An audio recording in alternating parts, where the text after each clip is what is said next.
Naalala ko tuloy mga nangyari. Flashback sa'yo mga. Oo.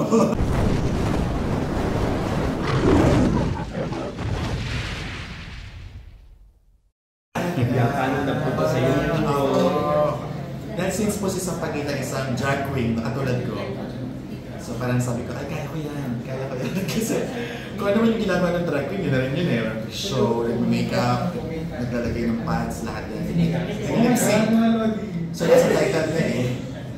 Nasa title na yung gagawin ko sa movie. Nag-lip-sync talaga ako for me. So siguro yung assassin doon ako medyo kinabahan kasi hindi naman talaga siya normal na nangyayari sa akin. So ipagkabas ko ng baril, makakita ng dugo, pero sabi ko, hindi kasama yan party sa offer sa'yo ng universe at ang destiny, kailangan mo siyang gawin. So, grabe po, wala na pong parang so parang hindi ka na umaarte pagdating sa drag dahil ginagawa ko siya sa pagbuhay.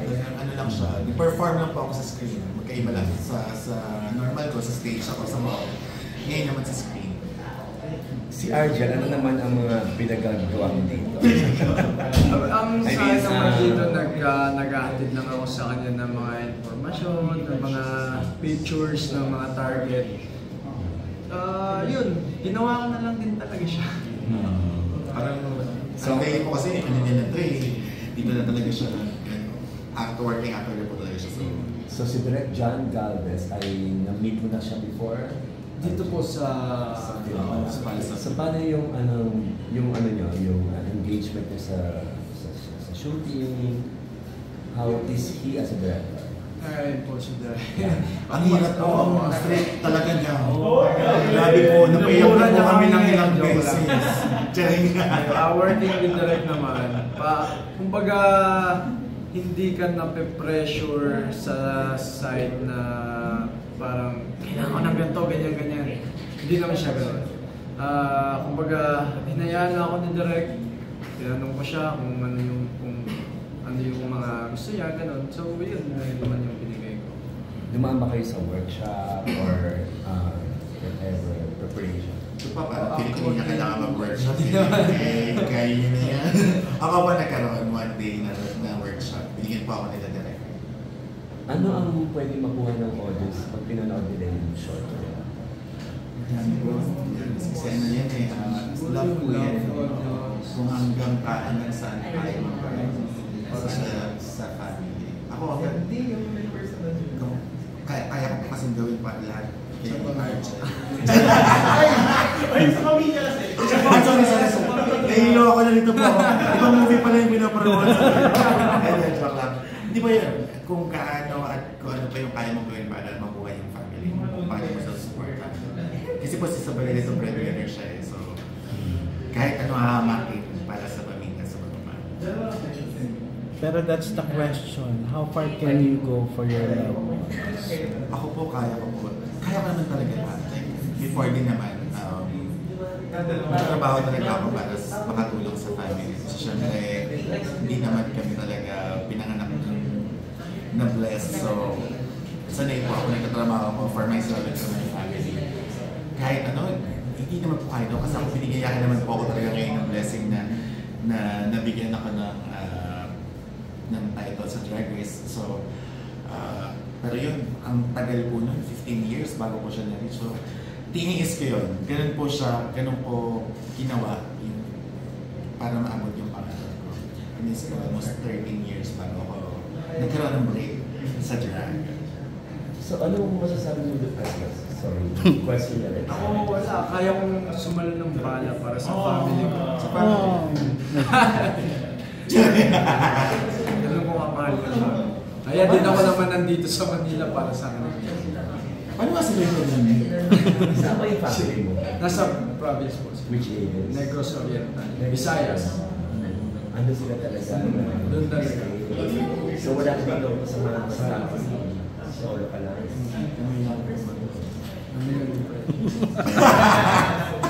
Hinihiro talaga yan. Pero since technically magkaiba kayo ng background from being the drag queen and then actor, paano nyo winwork out yung dynamics nyo? Since first time nyo rin magkasama eh. Nawala lang talaga namin. Hindi mo pwede talaga po si Arjo. Like, hindi naman siya yung parang intimidating. Kahit ang pogi-pogi nito. Pag nakita mo siya nakasama na, ang ganda ng energy niya, napaka-welcoming. So parang hindi naman ako talaga nahihirapan. Tapos, syempre, pogi, sikas mo ba? Papabibo ka. At saka bait po talaga siya. Wala kami kahit konting kama. Nung nagkumukha kami ng eksena, parang lang kami naglalaro. Puro kami joke. Hindi naman puro joke, parang mas lamang yung walang pressure at all. Like, parang kami naglalaro talaga. Plus kasama po namin si Direk na napakagandang ginawa. Kasi binigyan po talaga kami ng karapatan na i-explore yung character na binigay sa amin. Hindi po sabi mo, dapat ganito siya. Hindi po kami ginanon eh. Parang, ito, ano yung pagkakaintindi mo kay Sampaguita, kay Rudy, yun yung gawin niyo. Ganun po yung nangyari sa amin. Pero paano ba ang atake nito? Medyo campy ba siya? Kasi hindi ko pa nakikita yung kay teaser man lang eh. Hindi po siya campy actually. Doon tayo, seryoso talaga. Seryoso po siya talaga. Medyo madugo. Medyo Patayon talaga. So hindi naman ganun ka-gory. Hindi naman sobrang crime effect talaga. Hindi naman.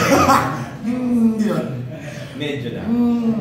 Pero kasi kailangan siya eh. Para mapabigyan ng buhay yung title. Kailangan talaga makita ng medyo violent scenes. Naalala ko tuloy mga nangyari. Flashback sa'yo mga violent scenes. So, ang ganda po ng pagkakagawa, promise. Gano'n ba siya katagal ginawa? 4 days.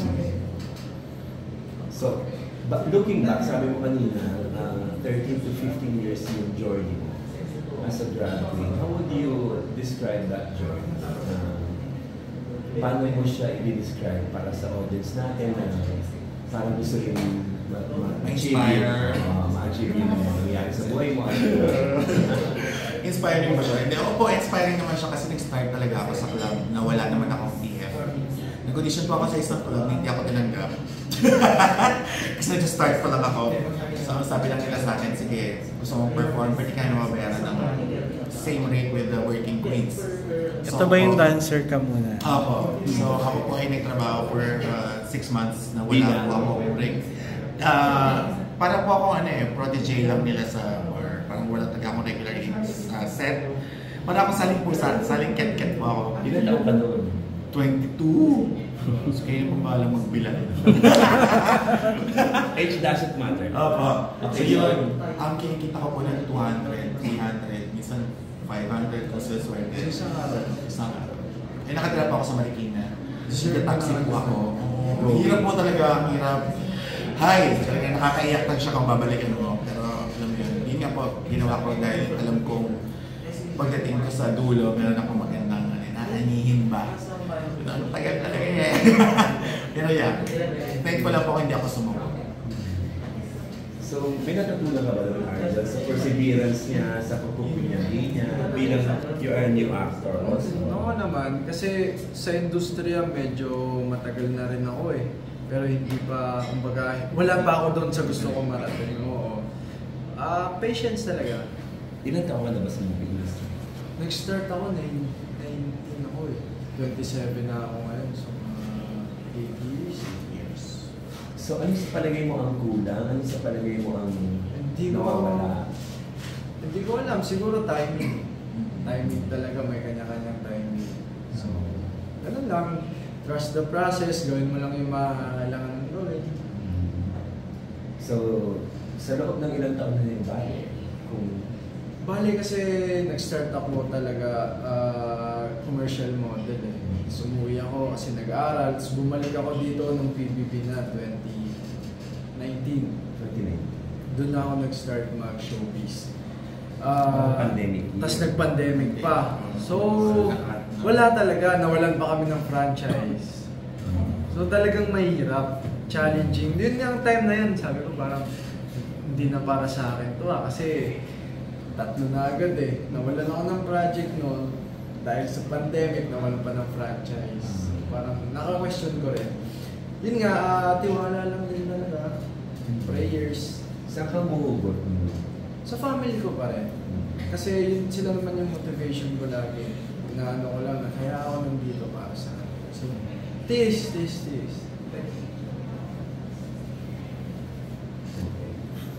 this year. And it's going places. Aside from kaya sa Cine Pride Film Festival, ano yung mga plans for this short film? Ilalabas na po siya sa Sine Manila sa September 24 to 30. Next month. Sine Manila.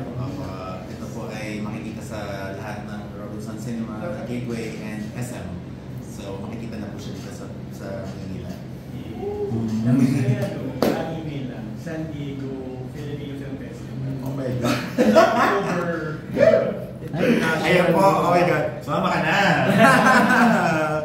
Ayun po, dahil kami maglilipad in 2 weeks, punta po kami ng LA. Sana maano tayo, mabigyan tayo ng awards.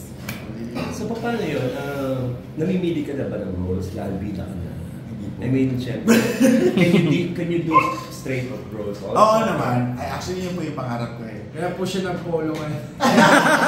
Para establish yung... Yes! Baka para makita po ng ibang mga gusto mag-offer. Di ba, kasi marami naman pong actor na, out na bakla pero nabibigyan ng mga straight roles. Parang big po yung gusto ko. Siyempre, nakapagod po mag-drag, nakapagod po make-up. Nakapagod? Opo, nakapagod talaga siya. Sobrang daming trabaho niyan. So, alam mo yun, for a change din na Ilang makapagtrabaho. oras dyan yung sa shoot? Ilang oras ang drag mo, ang makeup? Full day po yan. Full day. Pero yun, hindi ko naman pwede na art. Kasi dyan naman po talaga ako nakilala. Kundi po dahil sa ganyang makeup ni Comic Galaga direct. So, syempre kung bigyan po ng pagkakataon na gawin ko siya ulit, bakit hindi. Pero if ever po may iba pang offer na, alam ko matututo ako ng iba pa, bakit hindi po. RJ, anong take mo sa mga buhay ng mga drag or LGBT na nag-i-struggle bilang straight? Mahirap eh. Mahirap kasi marami din akong kakilala. Kumbaga, una, yung discrimination ng mga tao, diba? Kasi ang dami. Parang sorry sa term, pag inano ka bakla ka lang. Parang ganun yung tingin ng iba. So, mahirap para sa kanila. Tapos yung, syempre, kailangan nila ng pagmamahal. Hindi naman nabibigay ng lahat yun, lalo na nasa Pilipinas tayo. Tsaka yun pa, pag mahirap ka pa. Diba? So, ang hirap talaga sa side nila na, kumbaga, hindi lang sa pamumuhay nila everyday, yung mga pangangailangan din nila. Grabe yung struggle nila talaga. At believe ako, like, sa kanya na tinuloy pa rin yun. At ginawa pa rin yung mga dapat gawin. So, tabu sa'yo or hindi mo inaano yung discrimination? Oo. Lalo na here in Manila, in the Philippines. Dapat parang yun na yung iwasan natin 2025. So, sana magkaisa na lang tayo lahat. Paano mo tinitake yung mga indecent proposals from gays? Yung mga nababasa ko sa Instagram, wala, natatawa na lang ako minsan sa Kung basta yung ginagawa. Pagka nababasa ko, meron talaga, meron mga taong nag-o-offer na yun. Na-offend ka ba? O ano ba nararamdaman mo pag Hindi naman. Dati oo, nung bago pa ako. Kasi parang, hindi ako ganun na. Gusto mong sagutin eh. Pero parang, hindi ano mo na lang eh, na bahala na lang. Bahala ka na dyan. At least hindi mo naman pinatulan. Bakit ano ba masasabi mo sa mga lalaki pumapatol sa gays? Wala, hindi ko naman sila ma-judge kasi yun nga, kanya-kanya naman tayong hassle dito eh. Kanya-kanya tayo ng ways paano mabuhay eh. So, sa inyo din yan. Kamusta ang personal life mo? You have a girlfriend? Wala, okay naman ako. Single naman ako ngayon. Tsaka so far, may mga work naman. May basketball games ako na kumikita din ako kahit pa paano. Okay lang yung buhay ko ngayon. Happy naman. So, kumbaga, hindi priority ang love for now? For now, kasi ang hirap magmahal or magjowa na wala kang pera. Bukas mo kay girlfriend ko. Sorry. Ay, Pero kapag ka, hindi ka mag- Sa amin, hindi ka kagastos. Charot! Try lang. Okay, in fairness po, totoo naman yun. May ka-girlfriend din ako sa dati, magastos talaga. Charot! Akala ko seryoso yun. Seryoso yun. Seryoso ba yun? Nagka-girlfriend mo po, nagka-girlfriend naman po ako before. Girlfriend. Gano'ng katagal at gano'ng karami ang... Well, nung bata po ako talaga, mas mas girl yung gusto ko. Nung high school, elementary. Pero ngayon po, siguro mga 4 years ago, nagka-girlfriend pa po ako. 4 years ago? Rugby na ako na. paano mo hinandle yung ganung relationship? Paano niya hinandel? Mas maganda sa kanya yung boyfriend niya. Nagkakilala po kami sa isang island party. German po siya. Ano naman, napaka-normal lang din. Like, hindi niya ako ginudge dahil feminine ako. Mas natutuwa nga siya dahil para kami magkaibigan lang. Tumatakbo-takbo lang kami, naglalaro-laro ko yung buhok niya. So para kami mga mag-sisters, pero may medyo mas iba yung connection namin. So, ano siya, kumbaga, open yung mind niya kasi German. Alam niyo po, alam niyo. Actually, ako niya ako nakita nakadrag ako. Tapos nung nagtanggal ako ng makeup, parang naaliw siya lalo. Pero nagkaindaban pa rin, I mean. Yes, in fairness naman. Kasi hindi tatagal ng 4 years kung... Di ba kami, 4 years ago po naging... I'm sorry, gano'n katagal kayo? Mga 1 year. Tagal. Yun na nga yung pinakamatagal. Ay, ito ako. Wait, kasi bata pa naman ito sa... Ilan taon ka naman yun? 27. Sa 27, ano ba hinahanap mo sa isang girl para medyo, seryoso, ligawan? Basta mabait, yun lang naman eh.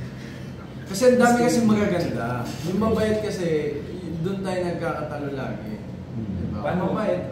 So, you don't do dates? Hindi ka nag-date para... May mga date ako, syempre, para magkakilala, ganun. Sadyang hindi pa ready eh. Kasi hindi ko naman pipilitin din yung sarili ko. Kasi parehas kaming malileche, di ba? Kasi yung leche. Explain mo nila. Kumbaga, magkakasakitan lang kami eh. Kung pinipilit. Anong limitasyon mo pagdating sa sex scenes, love scenes? Kasi lalo na ngayon, hindi lang sa film puso ang sex scene, LGBT, pati stage plays. Familiar ka dun sa mga stage plays na medyo daring, sexy, pero hindi ko pa napanood, pero naririnig ko. I mean, open ka ba sa mga ganung pagkakataon? Lalo na kung big break for theater, like sila Martin De Rosario, kung sino-sino pa na sa Peta. Kung mayroong opportunity na gano'n, okay. Kung maganda naman po yung project, oo. Kasi ito naman din yung gusto kong gawin din talaga eh. So okay naman ako. Hanggang sa bad exposure or... Siguro yun na yung pinaka kaya ko siguro. Pero ewan mo, siyempre ang ano pa rin dyan yung management. Papayagan. Oo. Sige, greet na and invite the audience for your film. Hi po, ako si Precious Panico. Inimbitahan po namin kayo ni Argel Second po. At ini-invite namin kayo manood na Lip Sync Assassin po by Sir John Galvez. Yan po ay makapanood. Malapit na po sa Sinag, Maynila. Sa September 24 to 30 sa lahat ng SM Cinemas, Gateway Cinemas, and Robinson Cinemas.